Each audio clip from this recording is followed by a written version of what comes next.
As we welcome you back in here, it is Chris Labosco here along with Eric Elger as we have now with us head coach, Coach Jones. Congrats on the win.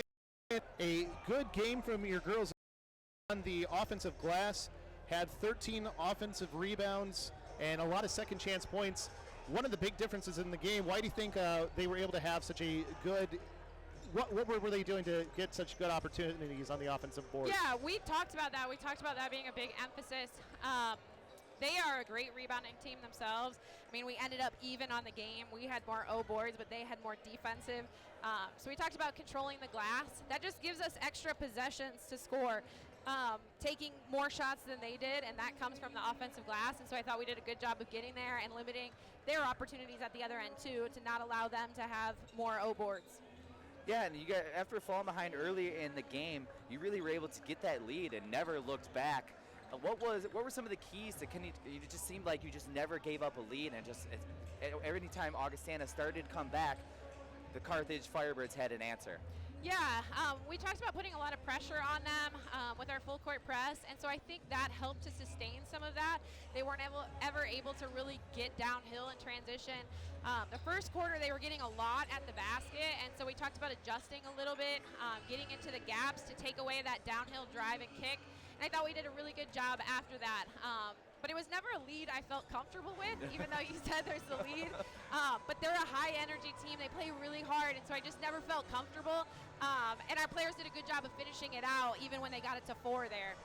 Yeah, and someone I wanted to point out as having a big game was Nora Aram. I mean, at one point was leading the team with 11 points, and it just seems like she's someone who will take the charge, is getting on the floor, tying up the basketball, and just a physical force for your team. And what did you like out of Nora Ram this afternoon? Yeah, she's been playing really well and being really aggressive, especially.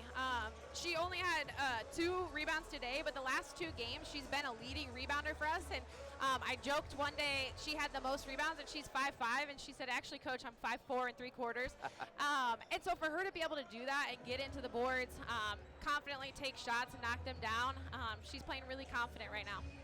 She had a very key rebound there, too, towards the end, I think I remember as well. Now, looking forward to next game, it's going to be Carroll. They had the win 62-57 against you guys last time. What's going to be the keys going into this next matchup? Yeah, it's been a long time since we played them, playing them before Christmas, and honestly, I felt like we kind of gave that one away. We were leading a good amount of the game, and then they made some big plays with under 4 minutes to go in the fourth quarter. That we just lost control a little bit, and so I think we need to redeem ourselves. It's going to be a challenge. I mean, they're playing really well. I think they're on a 7-game win streak, and so it'll be a battle, and we just got to prepare, know what is on the scout, and play our game. Well, on a 3-win streak of your own, so congratulations, Coach, and good luck in that next one, and we'll see you soon. Thank you. That was head coach Megan Jones, and that's going to do it here for the women's game. Again, they end up getting the win here, as we now will have the men's game here soon on. But let's take a look here as we look forward to what's coming next.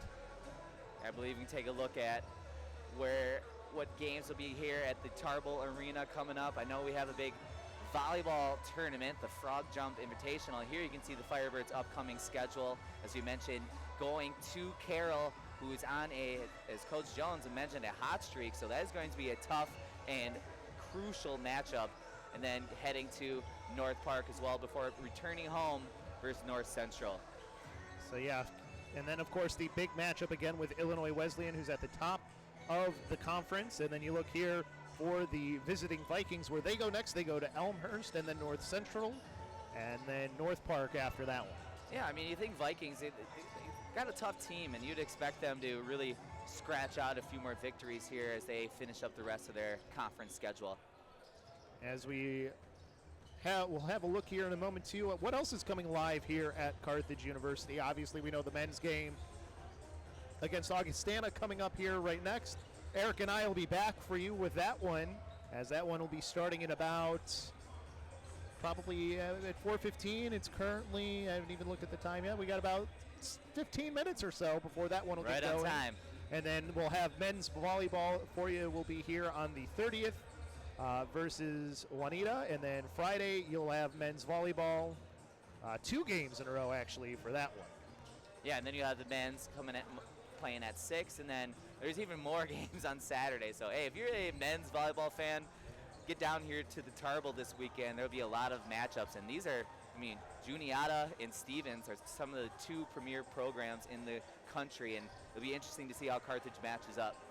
Definitely will be, but it's time for us to take a quick timeout. When we come back, it's going to be men's basketball time. It's going to be Augustana versus Carthage again, this time just with the men on the court.